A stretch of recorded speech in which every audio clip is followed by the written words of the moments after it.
तो यहाँ पर हम देख रहे थे कि किस तरह से ADH को रिलीज़ हुआ। अब हम इस पोर्शन के अंदर आते हैं और यहाँ हम आगे अपनी बात बढ़ाने से पहले, जैसा कि साथियों को पहले बताया गया था कि ये वाला हिस्सा जो है ये अंडर ADH रहता है। ADH अगर होगा तो ये वाटर परमिएबल होगा और ADH नहीं होगा तो वाटर परमिएबल नहीं होगा, बल्कि पानी का इजाफी अखराज यूरिन के अंदर होगा और पानी हमारे जिस्म से बाहर खारिज हो जाएगा। तो ADH का सिस्टम तो हमने समझ लिया कि ADH किस तरह से, इसका मैकेनिज़्म क्या है, किस हालत में किस तरह से रिलीज़ होता है। तो अब हम यहाँ पर अपने सबक को आगे बढ़ाते हैं और उस सबक को आगे बढ़ाने से पहले एक छोटी सी चीज़ को और समझ लेते हैं। वाज़ा रेक्टा के बारे में अभी हमने कोई ख़ास बात यहाँ पढ़ी नहीं। वाज़ा रेक्टा ये हेयर पिन की तरह से एक आर्टरी है, बिल्कुल बारीक, और इसके अंदर वाज़ा रेक्टा में क्या होता है, ये लूप ऑफ हेनले के साथ साथ रहती है। और लूप ऑफ हेनले के साथ रहने के अलावा इसका दूसरा काम ये है कि ये खून के दबाव को, खून के जो बहाव है इसको स्लो करती है यहाँ पर। और जो स्लो करने का मकसद ये होता है कि जो हमारे पास इजाफी पानी जब हम यहाँ से बच जाएगा और हम वापस जिस्म में जज़ब कर लिया जाएगा इस मैकेनिज़्म के तहत, जो मज़ीद हम आगे बयान करेंगे, तो वो इंटरस्टिशियम एरिया में आएगा और इंटरस्टिशियम एरिया से दोबारा वाज़ा रेक्टा आर्टरीज़ के अंदर, आर्टेरियोल्स के साथ इसका कनेक्शन है और इसके साथ साथ ये घूम रही होती है, तो इसके अंदर दोबारा दाखिल हो जाएगा और इसी तरह से जो इजाफी सैल्यूड्स हैं वो भी इसके अंदर दाखिल हो जाएंगे।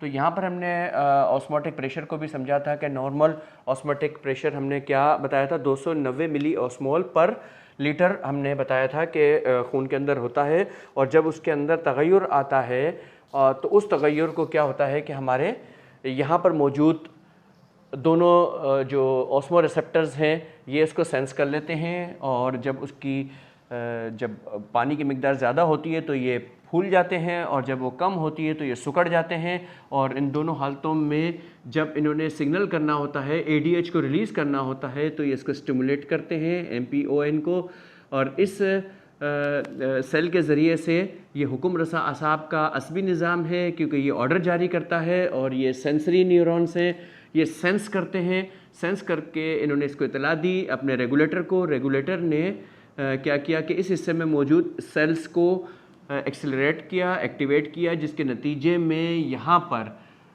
इसका एक्सॉन्स के ज़रिए से एक्शन पोटेंशियल का अमल होकर के ADH जो रिलीज़ हुआ ब्लड कैपिलरी के अंदर गया, कैपिलरी से सर्कुलेटरी सिस्टम में गया और सर्कुलेटरी सिस्टम के ज़रिए से यहाँ से ADH बाहर निकला। अब ये ब्लड में से ADH रिलीज़ हुआ है तो यहाँ पर इसका हमने एक सेल बनाते हैं और उस सेल में ये चूँकि इस तमाम हिस्सा अंडर ADH इसने वाटर परमिएबल या इम्परमिएबल होना है, लिहाजा इसको एक बड़ा करते हैं। एक हमने यहाँ पर बड़ा करके दिखाया है और एक हम सेल यहाँ पर बड़ा करके इसके मैकेनिज़्म को समझने की कोशिश करते हैं इंशाल्लाह। इसको हम यहाँ पर मुख्तसर कर देते हैं और यहाँ पर हम एक सेल को बनाते हैं, बड़ा करते हैं सेल को, ताकि हमें समझने में आसानी हो। ये एक सेल को हमने बड़ा कर दिया, यहाँ दीगर सेल इसके कंटिन्यू चल रहे हैं। अब यहाँ पर एक V2 रिसेप्टर मौजूद है। V2 रिसेप्टर यहाँ पर मौजूद है। रिलीज़ हुआ, रिलीज़ होने के बाद उसने यहाँ पर इसके साथ अटैच होना है।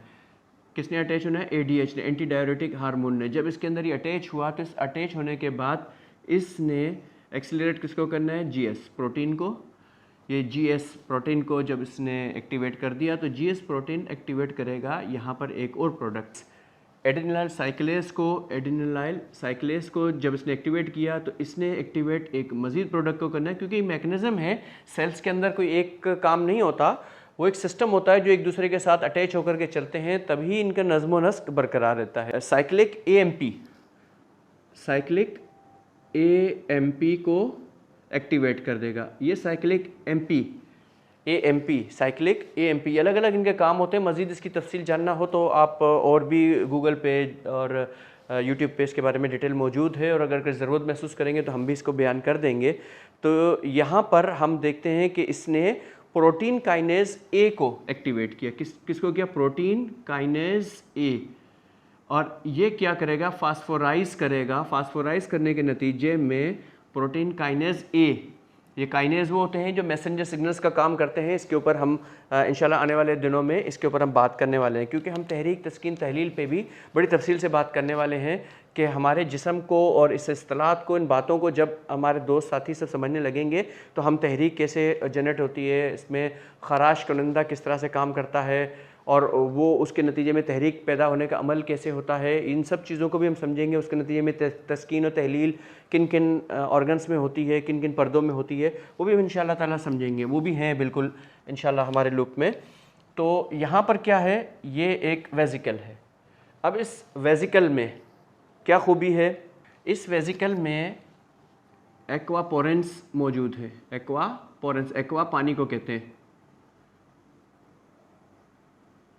ये एक्वापोरेंस इस तरह से इसमें मौजूद होते हैं जो पानी के परमिएबिलिटी के लिए तैयार होते हैं। लेकिन जब ये फास्फोराइज्ड होता है, फास्फोरस का अमल इसके साथ होता है, फास्फोराइजेशन के नतीजे में ये जो एक्वापोरेंस है, एक्वापोरेंट 2 इनको कहा जाएगा, एक्वापोरेंस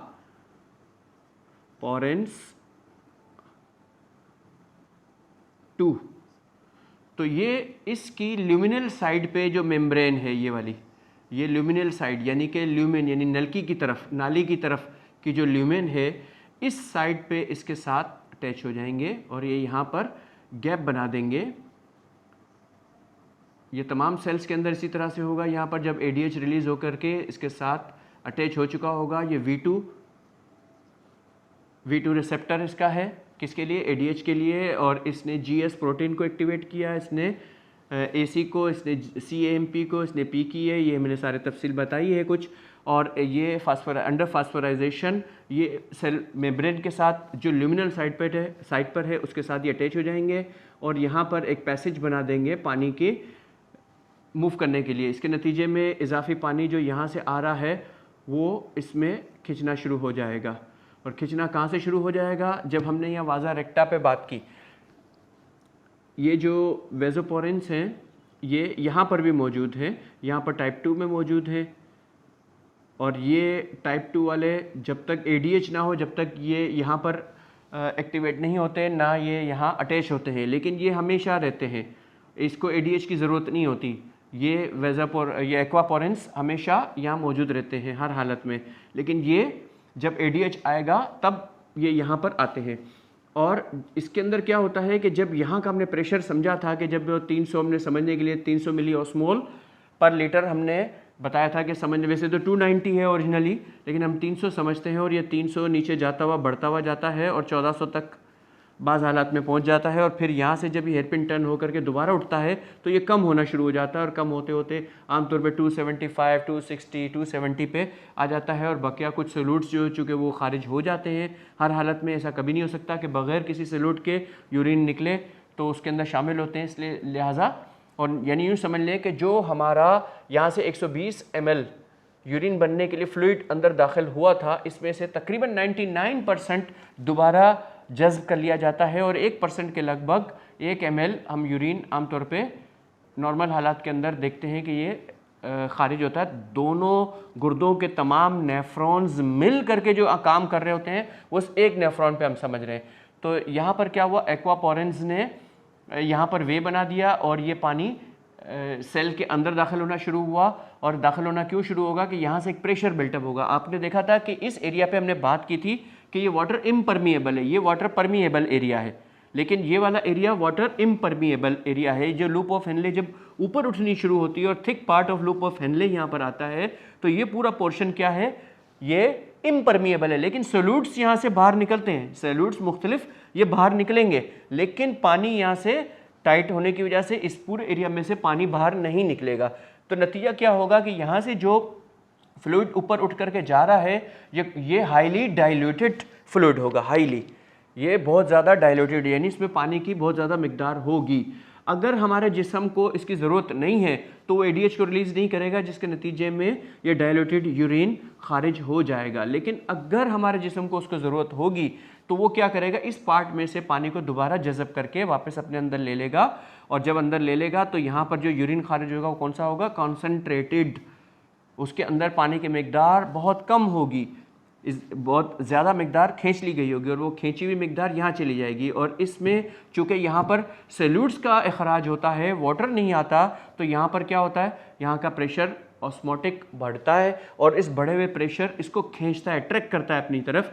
यहाँ का प्रेशर इसीलिए ये मेडुलरी एरिया के अंदर जैसे जैसे ये इन होती है तो इसका नीचे जाते हुए डीप साइंस के अंदर, क्योंकि ये मेडुलरी एरिया को ब्लड सप्लाई भी करती है, लिहाजा ये जैसे जैसे नीचे जा रही होती है इसके बहाव में कमी आती है और फिर जैसे जैसे ऊपर उठती है तो इसका बहाव दूसरी तरफ रुख करता है और इसके नतीजे में जो प्रेशर बिल्टअप होता है, ये प्रेशर क्या करता है, यहाँ से सेलुलर सेल के अंदर से इंट्रा सेलुलर एरिया से एक प्रेशर बिल्टअप करके यहाँ पर मौजूद पानी को वो दोबारा इंटरस्टिशियम एरिया में खींचता है और इंटरस्टिशियम एरिया से दोबारा कैपिलरीज के ज़रिए से जज़ब होकर के बॉडी के अंदर दोबारा वापस चला जाता है। तो हमने एक मुख्तसर सा जायज़ा लिया इस यहाँ पर कि जब ADH होता है तो ADH कैसे काम करके यहाँ के मौजूद सेल्स को वाटर परमिएबल बनाता है और किस तरह से ट्यूब में से गुजरने वाला जो फ्लूइड होता है जो आमतौर पे हाइपो ऑस्मोलर होता है, जबकि इंटरस्टिशियम में आमतौर पर हाइपर ऑस्मोलर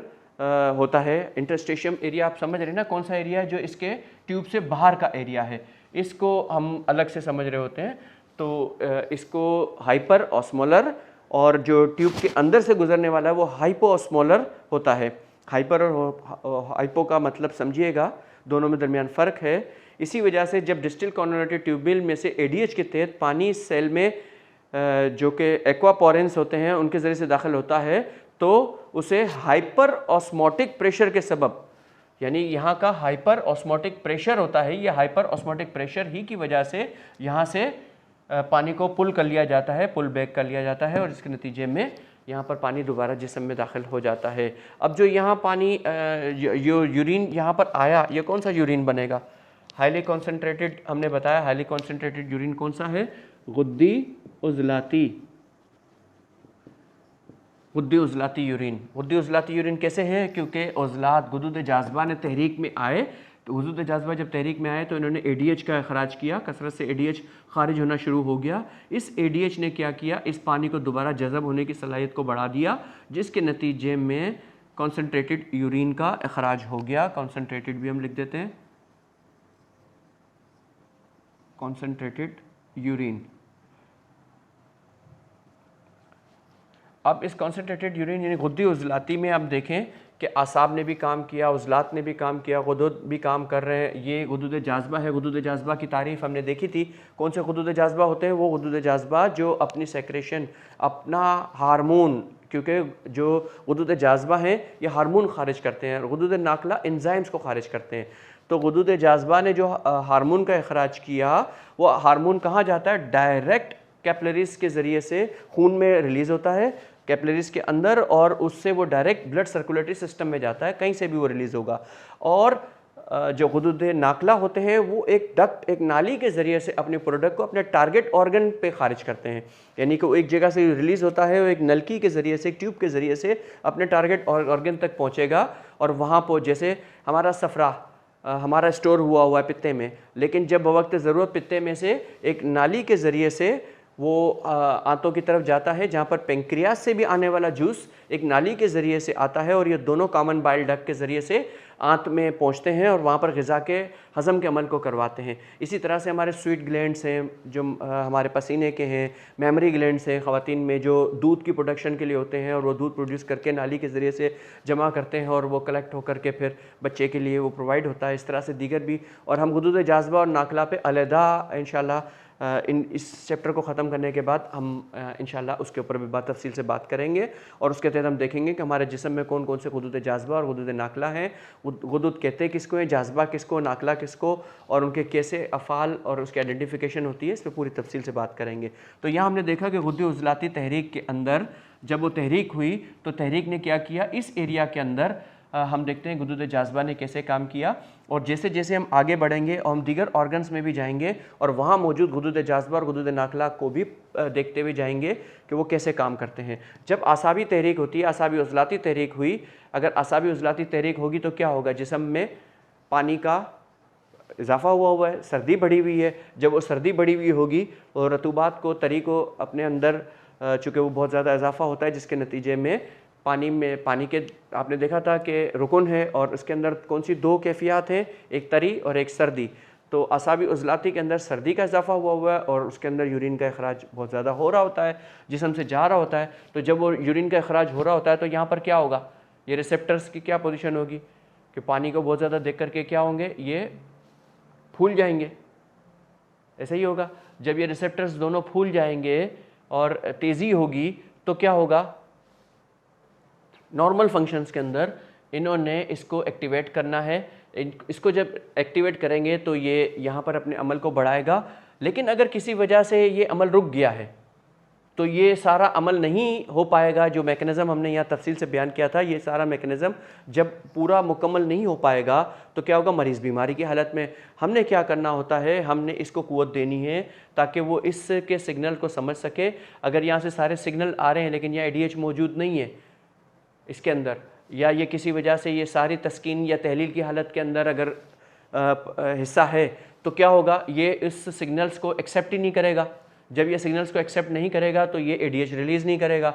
जब ADH रिलीज़ नहीं होगा तो गुद्दी उज़लाती तहरीक हरकत में नहीं आएगी। तो उस तहरीक को हरकत में लाने के लिए जब हम गुद्दी उज़लाती अद्वियात का इस्तेमाल करते हैं असाबी उज़लाती में, तो क्या होता है, जिस्म में हरारत का भी इजाफा होता है और उसके तहत जो मैकेनिज़्म ने काम करना होता है वो मैकेनिज़्म भी अच्छे से भरपूर तरीके से काम करते हैं। अच्छा दोस्तों, ये बात याद रखिए कि इस तरह की जितनी चीज़ें हम बयान कर रहे हैं, क्योंकि अभी तक इस नेफ्रॉन के अंदर अभी हमने इस पार्ट पे काम किया है और इस पार्ट पे काम किया है, अभी यहाँ पर ये और ये दोनों हिस्से अभी बाकी हैं जिसमें हम अगली आने वाली वीडियो में इस बात को मुकम्मल करेंगे। इन सारी चीज़ों का मकसद क्या है, हमें अक्सर साथी अपनी रिपोर्टें भेज देते हैं कि सर आप ये रिपोर्ट पढ़ के बताएं।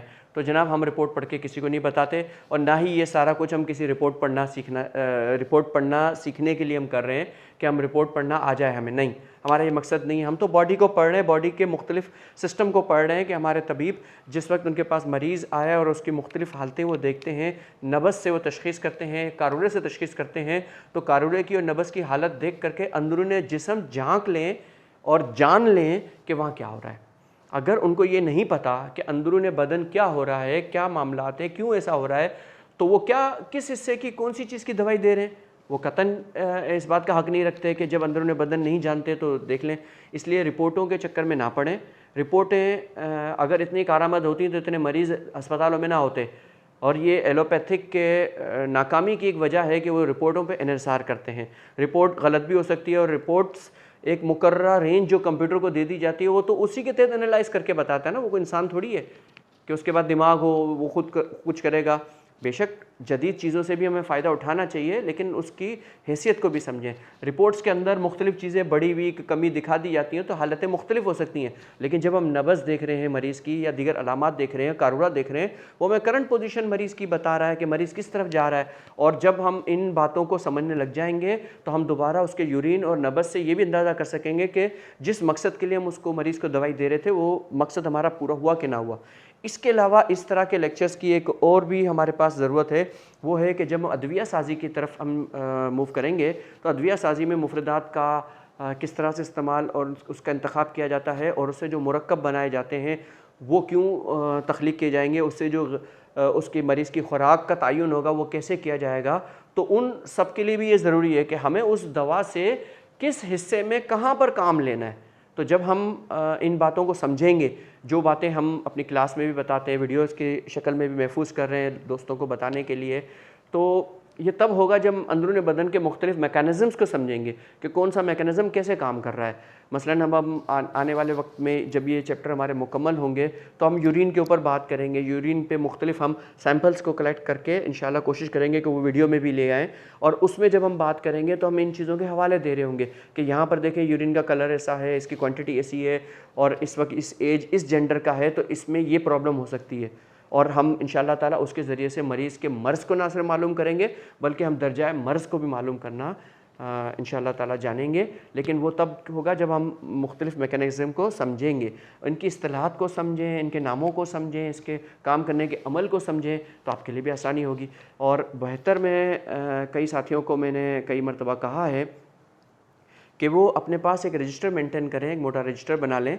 जो वीडियोस वो देख रहे हैं उस वीडियो में जो काम की अहम गुफ्तगुओं से अपने लफ्ज़ों में उस रजिस्टर में किसी जगह दर्ज करें, उस सफ़ा नंबर लगाएं और उस सफ़े नंबर को अपनी फ़हरिस्त के अंदर लिख लें कि कौन सी जगह पे कौन सी बात बयान की गई है, ताकि आपको बार बार कोई चीज़ की ज़रूरत पड़े तो अपने ही रजिस्टर में आप देख करके उसके बारे में मालूम कर सकें। और ऊपर उन्वान भी दे दें कि ये बात आपने कौन सी वीडियो से किस तारीख की ली है, ताकि आपके लिए तमाम चीज़ों में आसानी हो। इसके अलावा अपने एनाटमी, फिजियोलॉजी, पैथोलॉजी की जो बुक्स लिखी गई हैं, जिस ज़बान में भी आप समझते हैं कि आसान है, उसमें उनको मुताले में बढ़ाएँ, तभी आपके और इल्म तिब के अंदर बहुत कुर्बत आएगी और हम तिब को एक कमाल पे पहुंचा सकेंगे। अभी तक हमारे तिब के जो साथी तिब में मेहनत नहीं करते, ज़बू हाली की तरफ, वजह यही है कि वो सिर्फ नुस्ख़ों के चक्कर में रहते हैं और नुस्ख़ों पे उनका एतबार होता है और उसी से समझते हैं कि जिसके पास ज़्यादा नुस्खे हैं वो ही कामयाब है।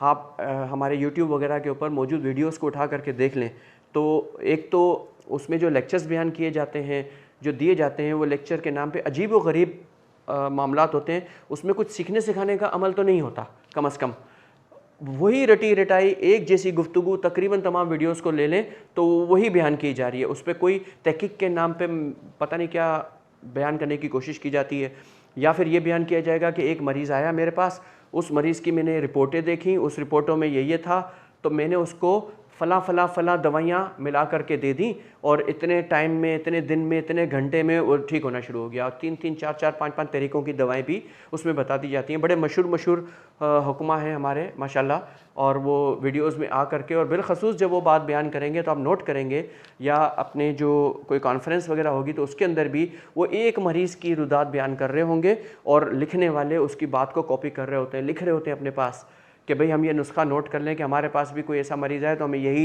उसको लगा देंगे। ये कोई मुजर्रब अमल नहीं होता। मुजर्रब के लिए ज़रूरी है कि सैकड़ों मरीज़ों पे बार बार तजुर्बा किया गया हो और हर मरतबा एक ही रिज़ल्ट आए, तब वो बात मुजर्रब होगी।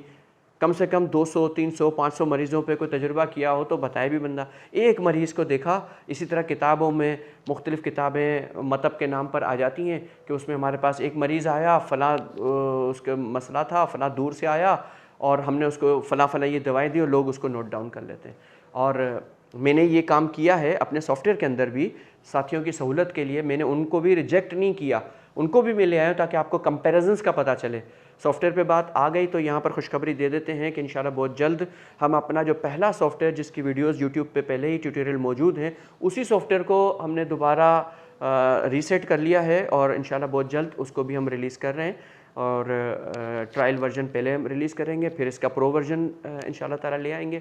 और फिर जैसे जैसे हमारे पास सहूलत होती जाएगी माली तौर पे, क्योंकि जदीद सॉफ्टवेयर्स बनाने के लिए ज़्यादा हमें ख़राजात करने पड़ रहे हैं, तो इंशाल्लाह जो हम कलेक्शन करेंगे उस कलेक्शन से हम अपने आगे आने वाले वक्त के लिए बेहतरीन सॉफ्टवेयर भी डेवलप करेंगे। तो हम यहाँ पर हम बात कर रहे थे इल्म तिब को समझने समझाने के लिए कि जो किताबें भी मुयस्सर हैं बाज़ारों के अंदर, वो भी किसी एक मरीज़ के इलाज की गिर्द घूमती हैं और जो लेक्चर्स हैं वो भी उसी के गिर्द घूमते हैं, और इतनी अजीब सी ज़बान के अंदर चंद लफ्ज़ों को ही बार बार घुमाया जाता है हर जगह पे कि जी यहाँ पर गुद्दी उज़लाती है तो जी आगे तस्कीन थी, असाब के अंदर तो उज़लात में तहलील थी, तो हर उज़ू पे जिस बीमारी पे बात करेंगे वो इसी तरह से तहलील तस्कीन को फ़िट करके इस वजह से ये हुआ था।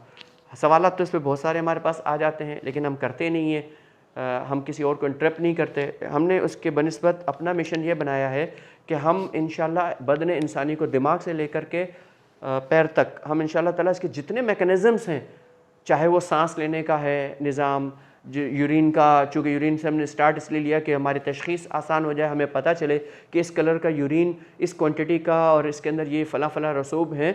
तो हमारी जो तिब कदीम में जो बातें बताई गई हैं वो ख़याली और ख़ाली नहीं है, वो जदीद चीज़ों से भी मैच करती हैं और उसके सबूत हम यहाँ से दे रहे हैं और इंशाल्लाह ताला मज़ीद भी देंगे। और हमारी कोशिश है कि जब हमारे ये लेक्चर्स कंप्लीट हो जाएंगे तो हम साथ साथ में यूरिन पे मुख्तलिफ़ कलर्स के हम यूरिन हो सकता है हम कलर्स के ज़रिए से बना करके लाएँ या फ़िज़िकल लाएँ, और उसमें हम साथियों को इंशाल्लाह बताने की कोशिश करेंगे कि इसके अंदर क्या चीज़ है और इसको हम कैसे आइडेंटिफाई करें, उससे दर्जा मर्ज़ को कैसे पकड़ें। हम इंशाल्लाह ताला बहुत जल्द वो भी लाएँगे। और फिर जब हम नब्ज़ पे बात करेंगे, जब ब्लड प्रेशर को मज़ीद उसमें रह गया मुकम्मल करेंगे और उसके बाद हम दिल की हरकत और दौरान खून को जब समझ लेंगे तो फिर हम नब्ज़ को भी समझेंगे। और जब हम नब्ज़ को समझ रहे होंगे तो नब्ज़ और पेशाब दोनों की तत्वीक हम करेंगे कि जब नब्ज़ जिस हालत में थी तो उस हालत में पेशाब की क्या पोजीशन थी, वहाँ पर गुर्दों में नेफ्रॉन्स वगैरह के अंदर क्या अमल हो रहा था, तो चूँकि इन चीज़ों को आप बार बार देख के याद कर लें तो आगे जा कर के आप लोगों के लिए आसानी होगी, और अगर आपने यहाँ ये याद ना किया होगा तो आगे फिर आपको बात नहीं समझ में आएगी। तो हम बिल आज़ा इंशाअल्लाह ताला जब समझेंगे तो हमारे लिए इल्म तिब बहुत आसान होगा। हमें कई लोग रिपोर्टें अपनी भेज देते हैं कि सर ये रिपोर्ट पढ़ के बता दें, तो उनसे माजरत है कि आप हमें रिपोर्ट मत भेजा करें। हम रिपोर्ट के ऊपर हमारा कोई निसार नहीं है कि उसके ज़रिए से हम तशख़ीस करें और हम बता दें। सोशल मीडिया के ऊपर मैं तो कम से कम किसी का भी इलाज नहीं करता, और ना ही मैं किसी को एडवाइस करता हूँ सोशल मीडिया के ऊपर कि वो ये चलाएँ। हाँ, जिन्होंने अपने मंजन बेचना हो कुछ तो वो करते हैं। मैं इस जुर्म से अल्हम्दुलिल्लाह महफूज हूँ। जो मेरे साथ मेरे स्टूडेंट्स हैं और मेरे और कोलीग्स हैं, जो साथी हैं, वो जुड़े हैं, हम उसके ऊपर बिल्कुल हम तकनीकी बात करते हैं आपस में और एक दूसरे को मशवरा देते हैं, क्योंकि वहाँ तबीब होता है सामने। मेरे सऊदी अरब में दोस्त हैं, साथी हैं जो मतब कर रहे हैं, ईरान में हैं, कश्मीर से हैं, इसके अलावा अरब अमारात से हैं, इवन के कनाडा और अमेरिका से भी बाज़ साथी जुड़े हैं, अलजाज़ाइर से हैं अल्हम्दुलिल्लाह। तो इस तरह मुख्तलिफ़ ख़ित्तों से हैं। तो चूँकि सामने आगे तबीब होता है, वो अपने मरीज़ की तिब्बी ज़बान में मुझसे मशवरा लेता है, तो मैं उसको मशवरा दे देता हूँ, समझा देता हूँ। लेकिन आम मरीज़ हमारी वीडियोस देख करके वो अपने लिए गाइडलाइन लेना चाह रहे होते हैं, तो उनसे हम हमेशा बार बार माजरत करते हैं कि हम उन्हें कोई गाइडलाइन नहीं दे सकते, ना ही उनकी रिपोर्ट पढ़ करके उनको कोई एडवाइस देते हैं। रिपोर्टें अगर सच्चाई पे, हकीकत पे मबनी होती तो शायद हम इस पर बात भी करते, लेकिन रिपोर्ट ज़न्नी है। मेरी कई डॉक्टर्स के साथ, सर्जन्स के साथ बहुत ज़्यादा इंटरेक्शन रहता है, और उसमें मैंने देखा है कि बहुत अच्छे जो बेहतरीन डॉक्टर्स हैं वो इन रिपोर्ट्स पे कोई फ़ैसले नहीं लेते। वो अपने जो इल्म उन्होंने सीखा उस पे लेकर के वो चलते हैं। रिपोर्ट्स बहुत ज़्यादा जो है ना कॉम्प्लिकेटेड इसलिए होती हैं, उनके ऊपर हम कोई भी नहीं कर सकते कि अगर एक ही मरीज़ की एक ही दिन में हम 3 जगह से अलग अलग रिपोर्ट करा के भी देखी, तीनों में भी फ़र्क आया। तो इसलिए रिपोर्टों में ना पढ़ें और ना रिपोर्ट्स पे निसार करें। ये सारी हमारी जो प्रैक्टिस है, ये रिपोर्टें पढ़ने के लिए नहीं है। ये हम यूरिन को पढ़ रहे हैं, और यूरिन के अंदर जो चीज़ें हैं, जो बॉडी के अंदर जो चीज़ें हैं, वो किसी की मिल्कियत नहीं है। वो चाहे होम्योपैथ में हो, आयुर्वेद में हो, यूनानी में हो, कान मुफरत अज़ा में हो, सबके लिए हैं। उनके नाम फ़र्क हो सकते हैं चीज़ों के, लेकिन मैकेनिज़म्स जो फंक्शंस हैं वो तो यही रहेंगे।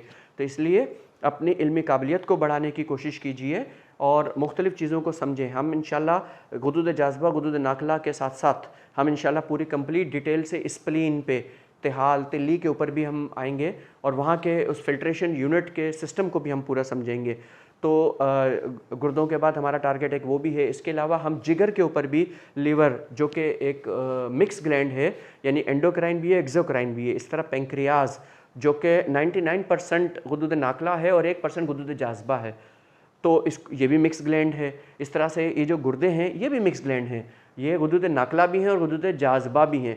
तो हम इंशाल्लाह इसके गुदूद जाज़बा वाले पोर्शन को भी लेकर के आएंगे और भी बताएंगे कि गुर्दों में से गुदूद जाज़बा के तहत कौन कौन से हार्मोन्स का अखराज होता है, और ये तो नाली के ज़रिए से सारा, कलेक्टिंग डक्ट के ज़रिए से सारा काम हो रहा है। गुदूद नाकला का ये फेल तो हम देख ही रहे हैं, अखराज कर रहा है। तो इंशाल्लाह उम्मीद है कि दोस्तों साथियों को हमारी वीडियोस पसंद भी आती रहेंगी, और उसे अपने दीगर साथियों से डिस्कस किया करें। इसमें जो सीखते हैं, जितना आप डिस्कशन करेंगे और दीगर अपने करीबी दोस्तों साथियों को जो टिप्स से रिलेटेड है उन्हें समझाएंगे, तो आपके इल्म में भी इजाफ़ा होगा। और कोशिश करें अपनी वोकैबुलरी में इजाफ़ा करें। एनाटॉमी, फिजियोलॉजी, पैथोलॉजी पे यूट्यूब पे बेशुमार वीडियोस मौजूद हैं, उन्हें देखें, समझें, उन्हें पढ़ें। और इसके अलावा इल्म तिब की जो कुतुब हैं उसके अंदर भी लिखा, जिस ज़बान में जिस तरह से आपको आसानी लगती है वैसे करें। और कोई बात नहीं समझ में आती है तो बिल्कुल आप हमसे रब्ता करें। व्हाट्सएप पे भी आप रब्ता कर सकते हैं और कमेंट भी कर सकते हैं। और हमारे जिस तरीके से भी जो साथी जो फ़िज़िकल कराची में होते हैं वो हमारे पास यहाँ आ सकते हैं। हम जल्दी पाकिस्तान के दीगर हिस्सों में भी कुछ इवेंट ऐसे करेंगे कि वहाँ के साथी भी हमसे बराह रास्त डिस्कशन कर सकें इंशाअल्लाह। बहुत शुक्रिया, अपना ख्याल रखें।